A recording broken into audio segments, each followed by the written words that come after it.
Hello everyone, आप सब कैसे हैं? मैं उम्मीद करता हूं कि बहुत अच्छे होंगे और अपनी पढ़ाई को बहुत अच्छे से कर रहे होंगे। मैं Akash Kumar Bhadana ICT virtual classroom में आपका बहुत बहुत स्वागत करता हूं मेरे प्यारे बच्चों। जैसा आपको पता है 10th क्लास है और हम लोग देख रहे हैं 10th क्लास में आपका पॉलिटिकल साइंस, और इस पॉलिटिकल साइंस के अंतर्गत हम लोग चैप्टर नंबर 4 को आपका पढ़ रहे हैं। और चैप्टर नंबर 4 के अंतर्गत हम लोग आपका देख रहे हैं जाति, धर्म, लैंगिक समानता के विषय में। और हम लैंगिक समानता पर आपकी बात कर रहे थे। महिला और पुरुष के जो अधिकार हैं उन सबको एक साथ आपका कंपेयर करके उनको समझने की कोशिश कर रहे थे कि आपका किस प्रकार से लैंगिक समानता होनी चाहिए, क्या उसके प्रयास हैं, कौन कौन सी चीज़ें हैं। उन सभी को हमको गौर कर कर आपका बहुत अच्छे से उनको देखना चाहिए और बहुत अच्छे से उसको आपका समझना चाहिए। मैं उम्मीद करूंगा कि मेरे प्यारे बच्चों ने आपके चैप्टर को, और जो हमारे से पिछला चैप्टर था, आप लोगों ने घर जाकर इसको रिवीजन किया होगा। और रिवीजन के दौरान कोई चीज़ ऐसी है जो आपको समझ नहीं आई है तो आप लोग लाइव जुड़कर चैट के माध्यम से आप अपनी क्वेरी को, आप अपने प्रश्न को, अपने डाउट को मुझ तक भेज सकते हैं।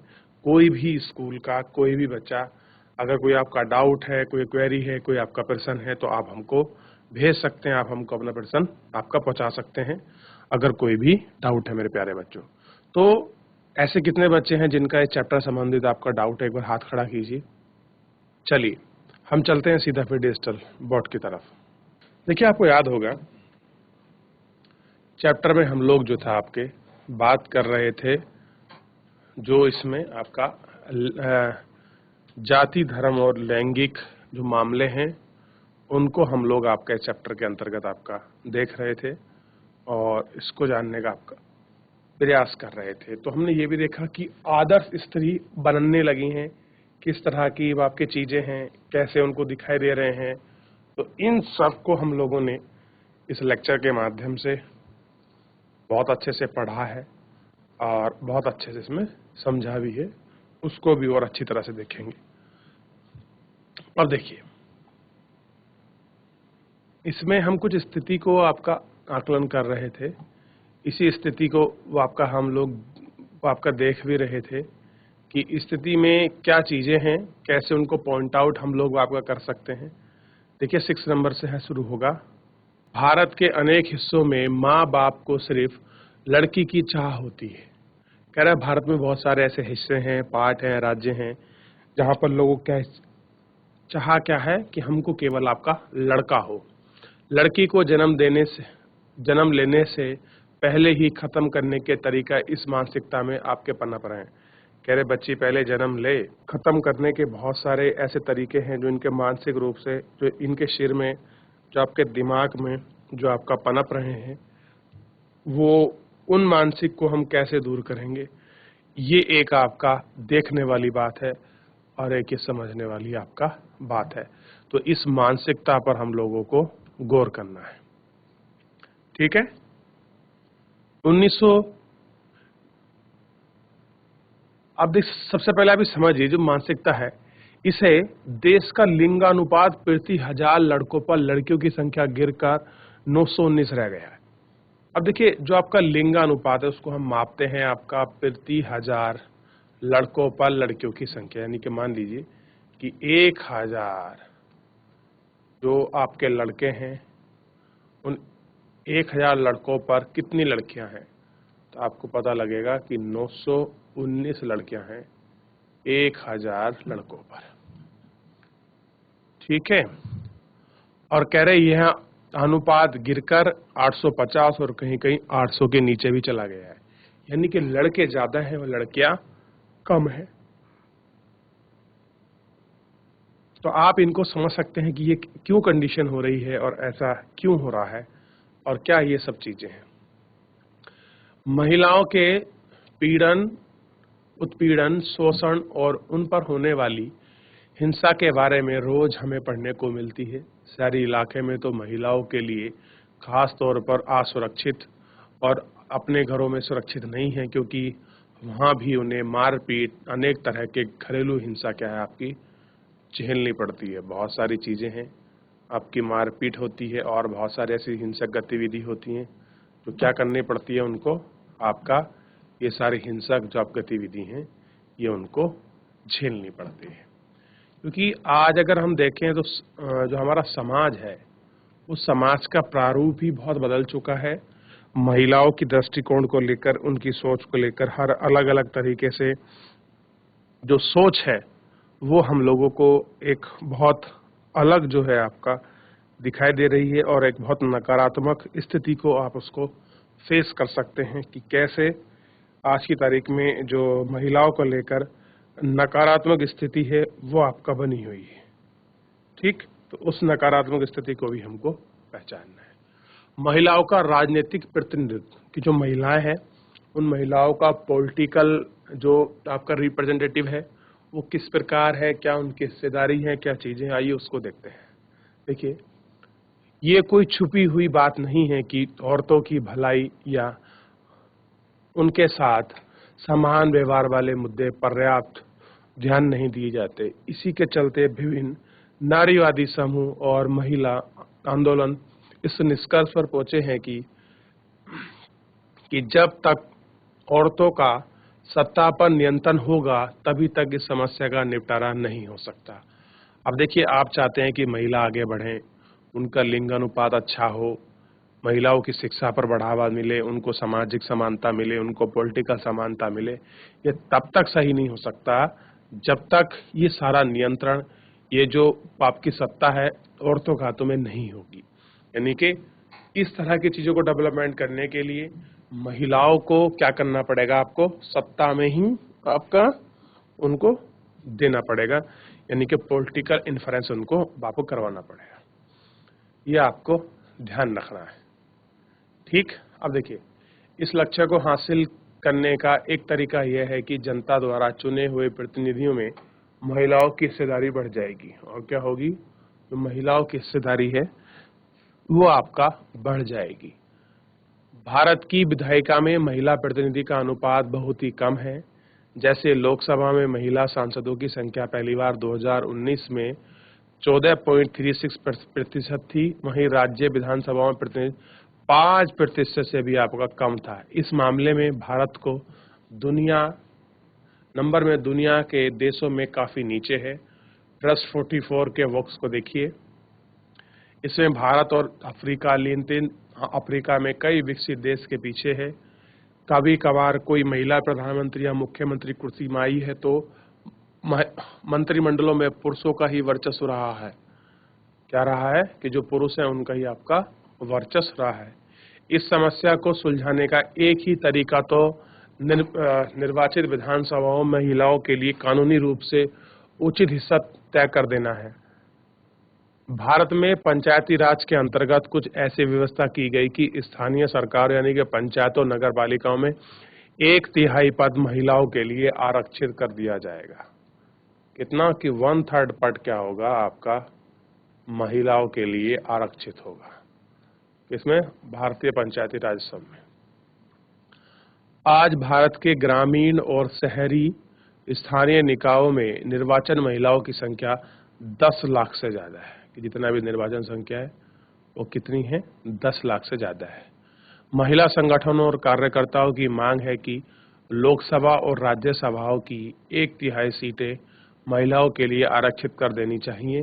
संसद में इसी आशय का एक विधेयक पेश भी किया गया, पर 10 वर्षों से ज्यादा अवधि से वह लटका पड़ा है। अब देखिए, संसद में भी एक ऐसा विधेयक है कि हम लोग क्या करें कि जो हमारी महिलाएं हैं उन महिलाओं के लिए 1/3 सीट को हम क्या कर दें, आरक्षित कर दें। किसमें, लोकसभा और आपका विधानसभा में। लेकिन वो बिल क्या है आपका पिछले 10 वर्षों से क्या है आपका टंगा पड़ा, यानी कि उसको अभी तक पास नहीं किया गया है। इस तरह से ही वो अभी वही स्थिति में अटका हुआ है। यानी कि कोई नहीं चाहता कि महिलाएं आगे बढ़ें। संसद में भी इस तरह के गतिरोध क्या हैं हम लोगों को अक्सर देखने के लिए मिल जाते हैं, और हम उसको फेस कर सकते हैं, उसको समझ सकते हैं। ये बाप के गतिरोध क्या हैं और ये गतिरोध किस प्रकार के हैं। क्लियर है बच्चों, ये आपको ध्यान देना है। ठीक, अब देखिए,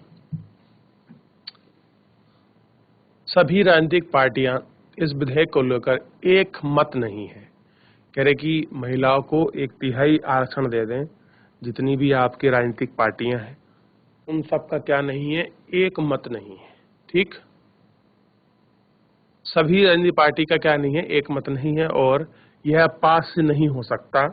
लैंगिक विभाजन इस बात की एक मिसाल है कि कुछ खास किस्म के सामाजिक विभाजनों को राजनीतिक रूप देने की जरूरत है।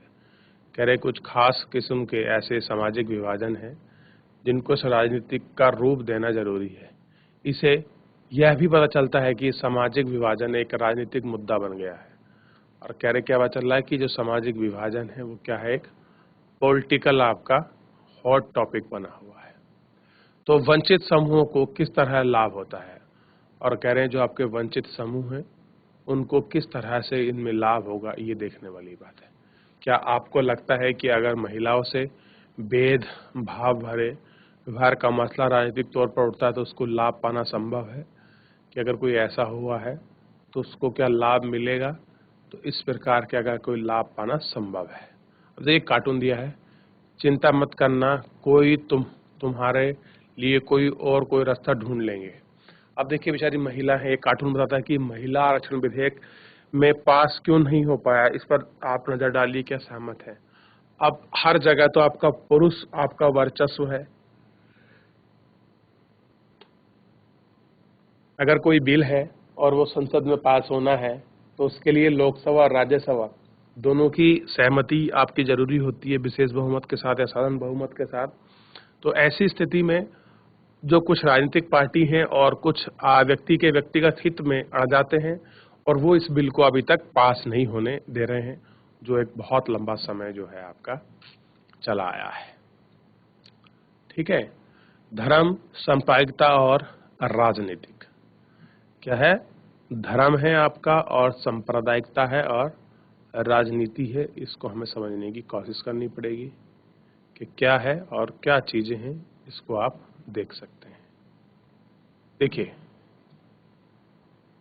आइए अब एक कदम अलग किस्म के सामाजिक विभाजन की चर्चा करें, यानी कि धर्म अंतरों पर आधारित विभाजन। यह विभाजन लैंगिक विभाजन जैसे सार्वभौम नहीं है, पर विश्व में धार्मिक विभिन्नता आज बड़ी व्यापक हो चली है।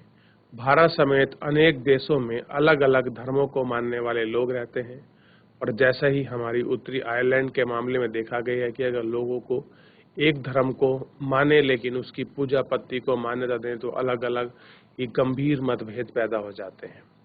लैंगिक विभाजन के विपरीत धार्मिक विभाजन अक्सर राजनीति के मैदान में अभिव्यक्त है। क्या कह रहा है कि अक्सर ऐसा हुआ है कि जो लैंगिक जो आपका विभाजन है उसके विपरीत क्या हुआ है, धार्मिक विभाजन अक्सर राजनीति के मैदान में अभिव्यक्त हुआ है। यानी कि हट फिर के आपका लैंगिक विभाजन के विपरीत क्या डालता है, आपका जो धर्म विभाजन है और राजनीति के मैदान में कूदता है, जबकि लैंगिक विभाजन आपका नहीं कूद पाता है उसकी अभिव्यक्ति। जरा इन बातों पर गौर करें। कह रहे कुछ ऐसे पॉइंट है आप जिन पर गौर कर लीजिए। गांधी जी कहते थे कि धर्म को कभी राजनीति से अलग नहीं किया जा सकता।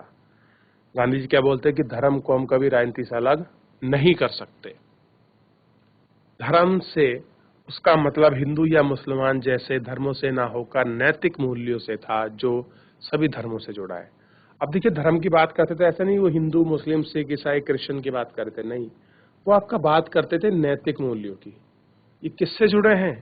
ये आपका जो हमारे नैतिक मूल्य हैं उन नैतिक मूल्य से जुड़े हैं।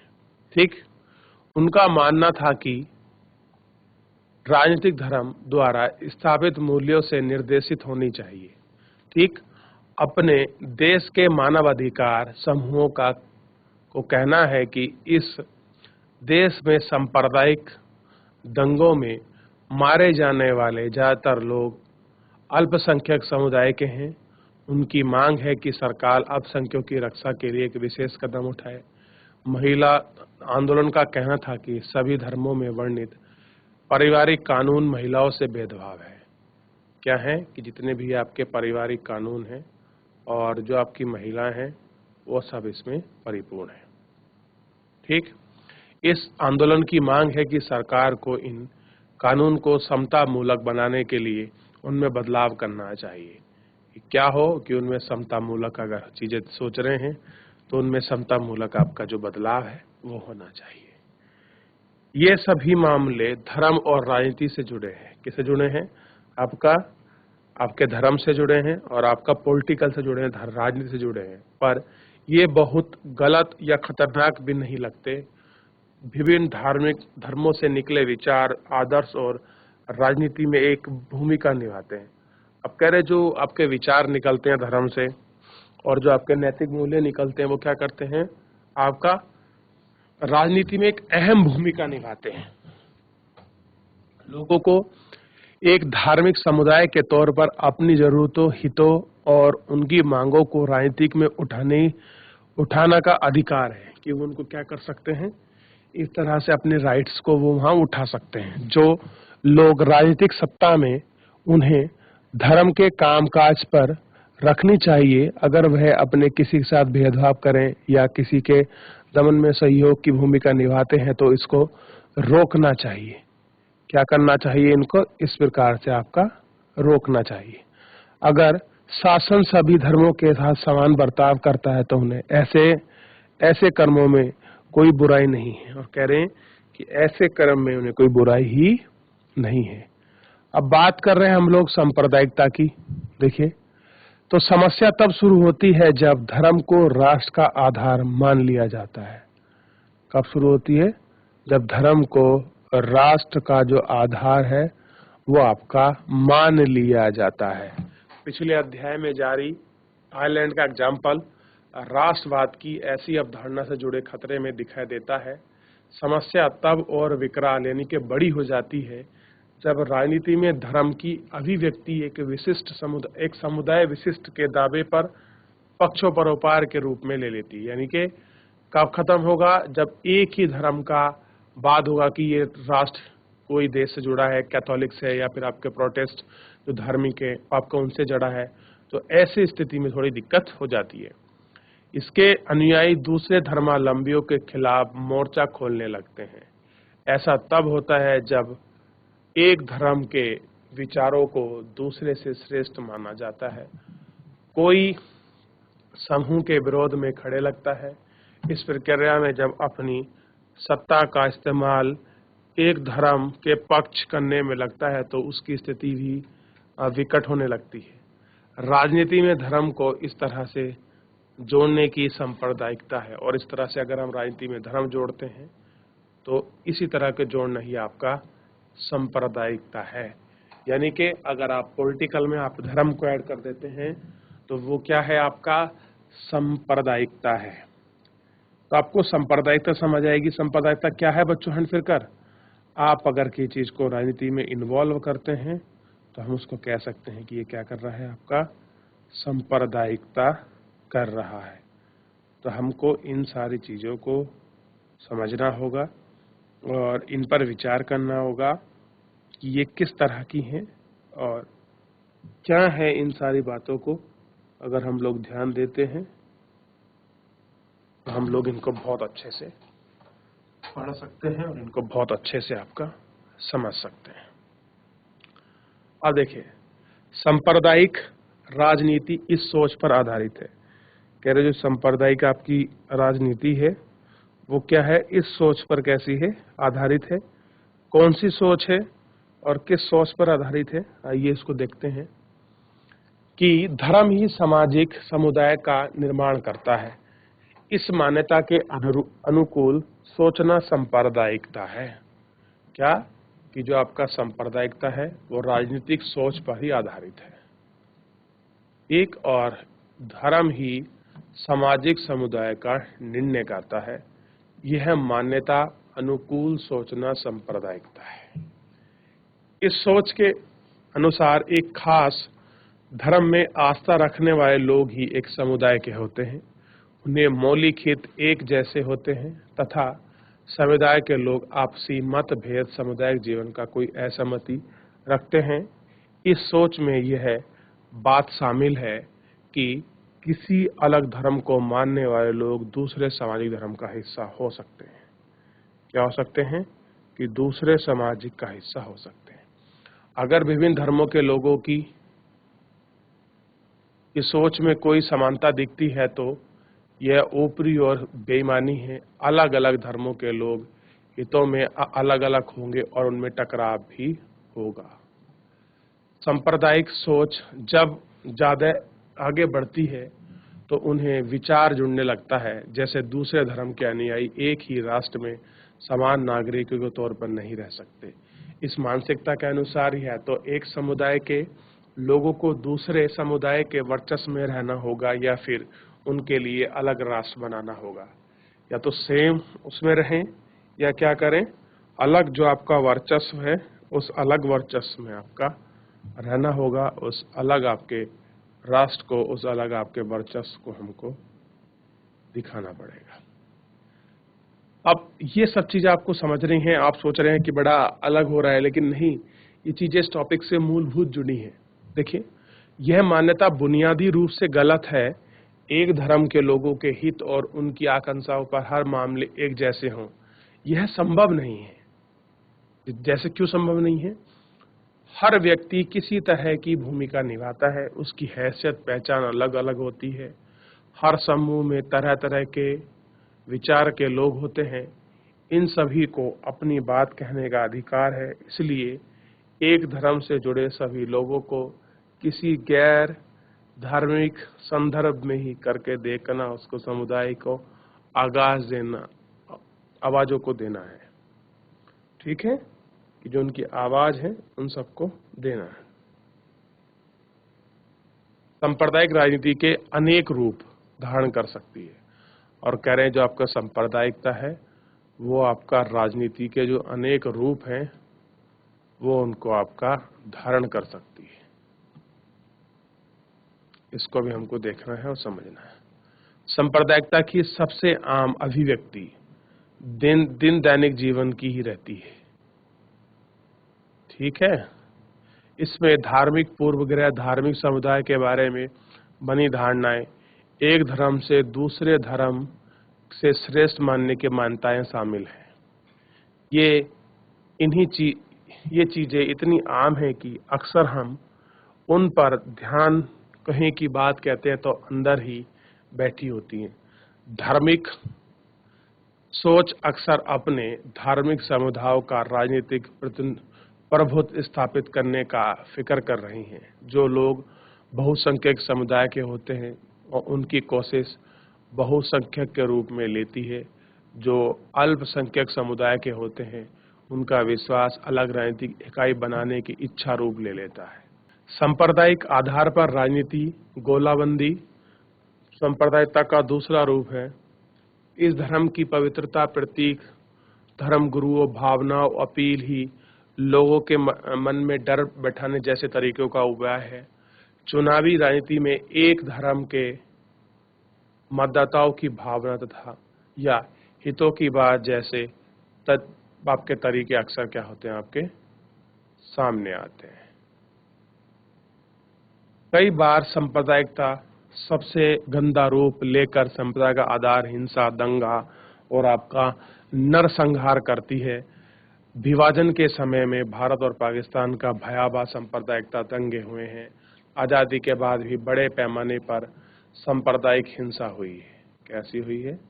बड़े पैमाने पर सांप्रदायिक हिंसा आपकी हुई है। ठीक है, तो ये समझना है।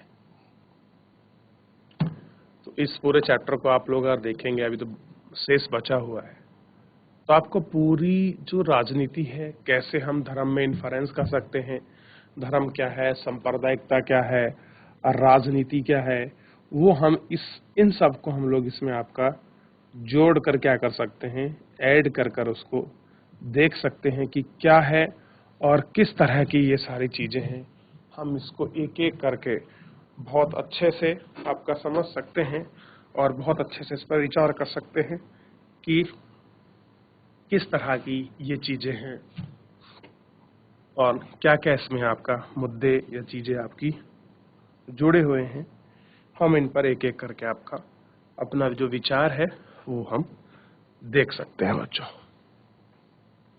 तो इतना जो हमने पढ़ा है, इतने में किसी का कोई डाउट है, कोई प्रश्न है, कोई क्वेरी है, तो आप मुझसे पूछ सकते हैं मेरे प्यारे बच्चों। किसी का अगर कोई डाउट है तो पूछिए। अगर किसी का कोई डाउट है तो आप मुझसे पूछ सकते हैं मेरे प्यारे बच्चों। चलिए, कोई डाउट नहीं है तो धर्मनिरपेक्ष शासन की बात करें कि धर्मनिरपेक्ष शासन क्या होता है, क्या उसकी व्यवस्थाएं हैं, उन व्यवस्थाओं के बारे में हम लोग जानें और उनको देखें, उनको पढ़ें। देखिए, धर्मनिरपेक्ष शासन, सांप्रदायिकता हमारे देश में लोकतंत्र के लिए एक बड़ी चुनौती है। कौन सी? सांप्रदायिकता। लोकतंत्र में सांप्रदायिकता क्या है? एक बड़ी चुनौती है। हमारे संविधान निर्माता इस चुनौती के प्रति सचेत थे। उनके इसी कारण उन्होंने धर्मनिरपेक्ष शासन का मॉडल चुना। क्या चुना? धर्मनिरपेक्ष शासन का जो मॉडल है वो उन्होंने चुना और इसी आधार पर संविधान में अनेक प्रावधान किए गए जिसके लिए हम पहले कुछ साल पहले पढ़ चुके हैं। अब देखिए कौन से प्रावधान है, क्या और चीजें हैं, उनको जानते हैं। भारतीय राज्य ने किसी भी धर्म को राजकीय धर्म के रूप में अंगीकृत नहीं किया है। इसका मतलब है उसको किसी धर्म के रूप में आपका जो स्वीकार है वो आपका नहीं किया है कि भारत का कोई धर्म है, ऐसा कोई उन्होंने स्वीकार आपका नहीं किया है। श्रीलंका में बौद्ध धर्म, पाकिस्तान में इस्लाम, इंग्लैंड में ईसाई धर्म को दर्जा दिया गया है। उसके विपरीत भारत का संविधान किसी धर्म को विशेष दर्जा नहीं देता। क्या नहीं करता? किसी भी धर्म को आपका जो विशेष दर्जा है वो आपका नहीं देता है। संविधान सभी नागरिकों और समुदाय को धर्म का भी पालन करने और उसके प्रचार करने की आजादी देता है। क्या आप क्या कर सकते हैं? अपने धर्म को मान सकते हैं, अपने धर्म को प्रचार कर सकते हैं। ये सारी चीजें इसके अंतर्गत उन्होंने रखी हुई हैं। संविधान के धर्म के आधार पर किए जाने वाले किसी तरह का भेदभाव को असंवैधानिक घोषित करता है। क्या घोषित करता है? आपका असंवैधानिक जो है उसको घोषित करता है, यानी कि नॉन कॉन्स्टिट्यूशनल बनाता है। इसके साथ ही संविधान धार्मिक समुदायों में समानता सुनिश्चित करने के लिए शासन को धार्मिक मामलों में दखल देने का अधिकार देता है कि जो आपके धार्मिक मामले हैं उन धार्मिक मामलों में जो आपका दखल है या जो आपके इंटरफेरेंस है वो कर सकता है।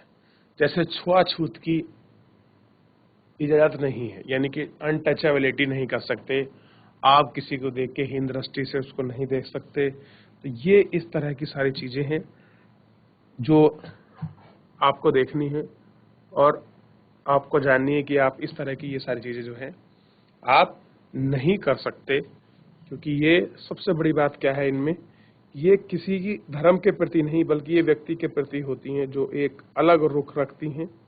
तो इस तरह की चीजों को आपका बैन किया गया है, उनको एप्लीकेबल आपका नहीं किया गया है, उसको इस तरह से एप्लीकेबल नहीं माना गया है। इस हिसाब से देखें तो धर्मनिरपेक्षता कुछ पार्टियों या व्यक्तियों की विचारधारा भर नहीं है। इस विचार हमारे संविधान की बुनियाद है और कह रहे हैं कि यही जो विचार हैं, ये विचार क्या है? हमारे संविधान की बुनियाद है। और बुनियाद का मतलब क्या होता है? बेस होता है, उसका नीड होता है कि हमारे संविधान की बेस है और हमारे संविधान की बुनियाद है। सांप्रदायिकता भारत में सिर्फ कुछ लोगों के लिए एक खतरा नहीं है, यह भारत का बुनियादी अवधारणा के लिए एक चुनौती है, एक खतरा है। हमारी तरह का धर्मनिरपेक्ष संविधान जरूरी चीजों पर है, अकेले ही इसी के ताबू सांप्रदायिकता का मुकाबला नहीं किया जा सकता। कह रहे कि इसी बूते पर हम क्या नहीं कर सकते, जो हमारी आपके सांप्रदायिकता है हम उसका जो मुकाबला है वो आपका नहीं कर सकते। दैनोदिन जीवन में सांप्रदायिकता, पूर्वाग्रह और दुराचार का मुकाबला करने होगा तथा धर्म पर आधारित गोलाबंदी की मुकाबला राजनीति के दायरे की जरूरत में है। और कह रहे कि राजनीति की जरूरत क्या है, उस राजनीति की जरूरत को हम लोगों को आपका देखना होगा और उसकी हम लोगों को पहचान करनी होगी कि उसकी पहचान क्या है। क्लियर है? ताकि हम इन सब चीजों को बहुत अच्छे से आपका देख पाएं और उनको हम लोग पढ़ पाएं, उनको समझ लें। तो ये सब चीजें इसी के अंतर्गत आपका ऐड हैं, या आप कह सकते हैं कि इसी के अंतर्गत हम इन सब चीजों को देखते हैं और इनको परखते हैं। देखिए, जो भारतीय संविधान निर्माता थे उन्होंने बहुत सारी चीजों को अपने समय में फेस किया था कि लोग अपने धर्म विशेष को बढ़ावा देते हैं और कहीं ना कहीं ये धर्म विशेष आपका राजनीति का हिस्सा बनकर भविष्य में सांप्रदायिकता, दंगे या हिंसक का रूप ना ले। इसलिए हमको अपने भविष्य का निर्माण करने के लिए हमें कुछ चीजों में आपका तटस्थ होना पड़ेगा। इसीलिए उन्होंने सब देशों के संविधान को अवलोकन करने के बाद उन्होंने निश्चय लिया कि हम भारत का संविधान आपका धर्म निरपेक्ष यानी कि पंथ निरपेक्ष बनाएंगे, जिसमें हर धर्म को मानने, उसका विचार करने, अभिव्यक्ति करने की हर व्यक्ति को पूर्णतः स्वतंत्रता होगी और साथ में वो अपने पंथ को भी मान सकता है। जैसे आप कोई वैष्णव पंथ के हैं, कोई शैव पंथ के हैं, कोई क्लियर है, कोई आपके कृष्ण पंथ के हैं, कोई नाग पंथ के हैं, कोई सिद्धों के हैं।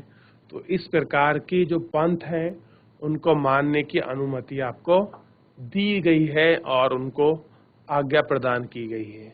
आप बौद्ध धर्म को मानिए, आप जैन को भी मानिए, आप आजीवक को मानिए, ऐसा कुछ नहीं है। सबको आज्ञा प्रदान की गई है, सबके समान अधिकार हैं, नागरिकों के लिए भी और हर एक व्यक्ति के लिए जो यहाँ भारत में है। ठीक, तो इस तरह से हमने अपने संविधान को बनाया, अपनी चीजों को देखा है बच्चों। तो एक बार पीछे से वापस रिपीटेशन करिए कि हमने जो हमारा शासन है, धर्म निरपेक्ष शासन की क्या जरूरत है, ये हमको देखना है। ठीक है, और सांप्रदायिकता क्या है, इसको देखना है। और भाई साहब, ये आपका धर्म, सांप्रदायिकता और राजनीति में क्या सिमिलरिटी है, धर्म क्या है, सांप्रदायिकता क्या है और राजनीति क्या है, तो इसको हम लोग आपका जोड़कर आपका इसमें समझ सकते हैं, इसमें देख सकते हैं पूरे टॉपिक में। फिर हम बात कर रहे थे महिलाओं का राजनीतिक प्रतिनिधित्व, कि महिलाओं का किस प्रकार से राजनीतिक प्रतिनिधित्व करना चाहिए, क्या उनकी चीजें हैं, इन सभी को हम लोगों ने इस लेक्चर के माध्यम से देखा। अभी ग्राफ को एक बार थोड़ा सा देख लीजिए। विश्व के सब विभिन्न देश, राष्ट्रीय संसद महिलाओं की संख्या, यानी कि विश्व में कितने ऐसे सांसद हैं, संसदों में आपके महिलाओं की संख्या है, जरा उसको इसमें हम लोगों को देखना है और हमको इसमें बात करनी है। ठीक है, देखिए, भारत, अरब मुल्क, एशिया, सहारा मरुस्थल, यूरोप और आपका अफ्रीका, इन सबको हम लोगों को इसमें देखना है और इस पर ही हमें आपका बात करना है। क्लियर है? ये देख लीजिए। ठीक, अब हम कल बात करेंगे जाति और राजनीति, कि जाति की राजनीति क्या है। इन सब पर हम लोगों को बहुत अच्छे से विचार करना है। तो मेरे प्यारे बच्चों, आज के लिए इतना ही। मिलते हैं नेक्स्ट लेक्चर में। तब तक अपना ध्यान रखिए, स्वस्थ रहिए और अपनी पढ़ाई को बहुत अच्छे से करते रहिए। मुझसे जुड़ने के लिए आपका बहुत बहुत धन्यवाद।